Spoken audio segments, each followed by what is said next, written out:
Assalamualaikum students, welcome to Iman Learning. Today's topic is about peroxisome and glyoxysomes. Peroxisome and glyoxysome students both are microbodies. इन दोनों को microbodies भी कहा जाता है cell की. Okay, microbodies of cell and both organelles are discovered by D. Dewey in 1965. okay, and their co-workers. so अगर हम बात करें peroxisome and glyoxysome के बारे में तो वन बाय वन हम दोनों organelles की बात कर लेते हैं कि इनका फंक्शंस क्या है सेल के अंदर. सो peroxisome पे हम पहले डिस्कस करेंगे. peroxisome is a single membrane bounded organelles and the size of peroxisome is 0.5 micrometer in diameter and presence of plant cell के पर सेल की अगर हम बात करें प्लांट में कितने पेरोक्सिसोम्स होते हैं तो 70 to 100 पेरोक्सिसोम प्रेजेंट होते हैं in one cell.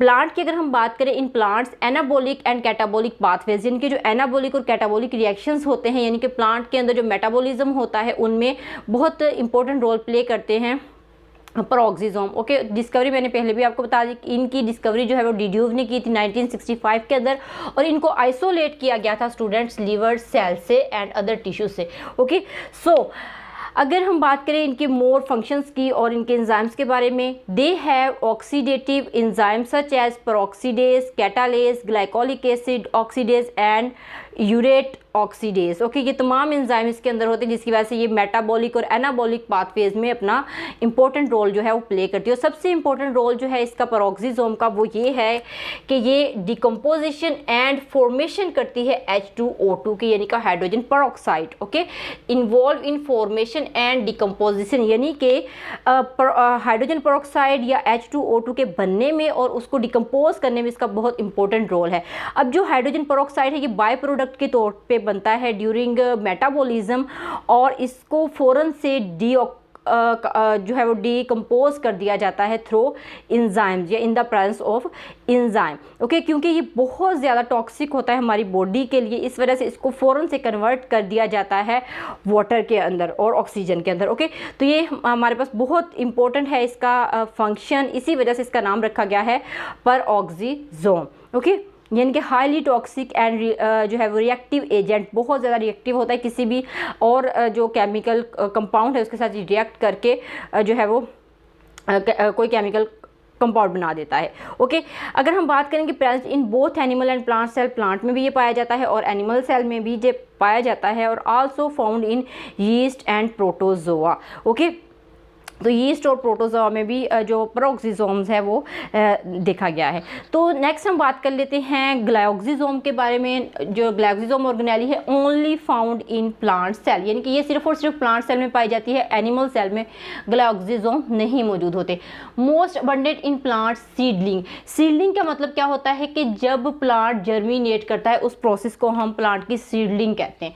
Which store fatty acids and provide energy to begin formation of new plant, यानी कि जो उस सीड के अंदर फैटी एसिड्स होता है उस फैटी एसिड्स को ये ब्रेक करता है, ब्रेक करके उसको कन्वर्ट करता है एनर्जी के अंदर ताकि जो न्यू जर्मिनेशन हो रही है प्लांट की उसमें जो एनर्जी है वो पूरी तरह से मिल सके और प्लांट अच्छा सा ग्रो कर सके. Okay, they have enzymes glycolic acid oxidase and catalase. इसमें भी एंजाइम्स होते हैं जिनमें glycolic acid oxidase and catalase enzymes होते हैं. ओके, सो फंक्शंस की अगर हम बात करें, अभी हमने सीडलिंग का फंक्शन पढ़ भी लिया है इसका, तो one of the primary activities in this germination of seed, यानी कि जैसे हमने पढ़ा आपको मैंने बताया कि ये जर्मिनेशन ऑफ सीड में या सीडलिंग में बहुत इंपॉर्टेंट रोल प्ले करता है, is the conversion of stored fatty acid to carbohydrate. यानी कि जो फैटी एसिड होता है इसको ब्रेक डाउन करेगा. आपको पता है फैटी एसिड के अंदर कार्बोहाइड्रेट से ज़्यादा जो है वो अमाउंट में एनर्जी प्रेजेंट होती है. तो ये स्टोर्ड सीड के अंदर जो फैटी एसिड होता है तो उसको वो कन्वर्ट कर देगा कार्बोहाइड्रेट में थ्रू ग्लायोक्सालेट साइकिल, यानी कि वो साइकिल जिसके ज़रिए से ये कन्वर्जन होती है फैटी एसिड की इनटू कार्बोहाइड्रेट, उसको हम कहते हैं ग्लायोक्सालेट साइकिल. इस साइकिल को स्टूडेंट आपने पढ़ा भी होगा, क्रेब्स साइकिल के अंदर ये आता है. तो ये कन्वर्ट करता है फैटी एसिड्स को. These enzymes of glyoxylate cycle are located in glycosome. जाहिर है ग्लाइकोसोम का ये काम है, तो जो एंजाइम्स है उसमें अपना रोल प्ले करते हैं साइकिल के अंदर, तो वो भी कहाँ पाए जाएंगे, ग्लाइकोसोम के अंदर।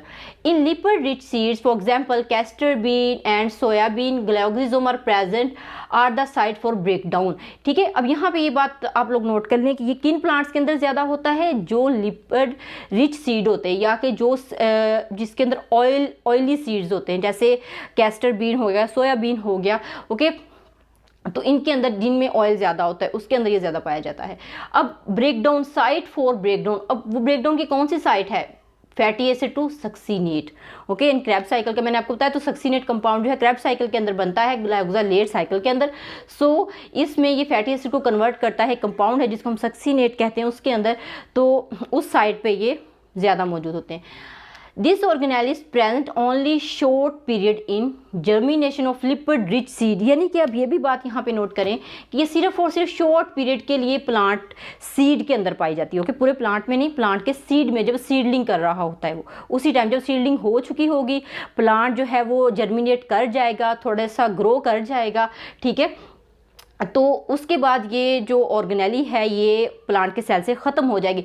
अब जब ये ख़त्म हो जाएगी तो प्लांट के अंदर एनर्जी कहाँ से आएगी स्टूडेंट्स, तो आपको पता है एक प्रोसेस है जिसको हम कहते हैं फोटोसिंथेसिस। अब सारा काम प्लांट खुद करेगा, यानी कि प्लांट अपनी जो एनर्जी है वो खुद बनाता है। आप सबको पता है प्लांट अपनी फूड जो है वो खुद तैयार करता है in the presence due to photosynthesis. Okay, तो अब इसका काम ख़त्म हो गया तो प्लांट अपने आप एनर्जी बनाने के काबिल हो गया, तो फोटोसिंथेसिस शुरू कर देगा और अपनी जो सक्सीनेट है, फैटी एसिड्स हैं, कार्बोहाइड्रेट्स है, वो खुद से प्रोड्यूस करना शुरू कर देगा।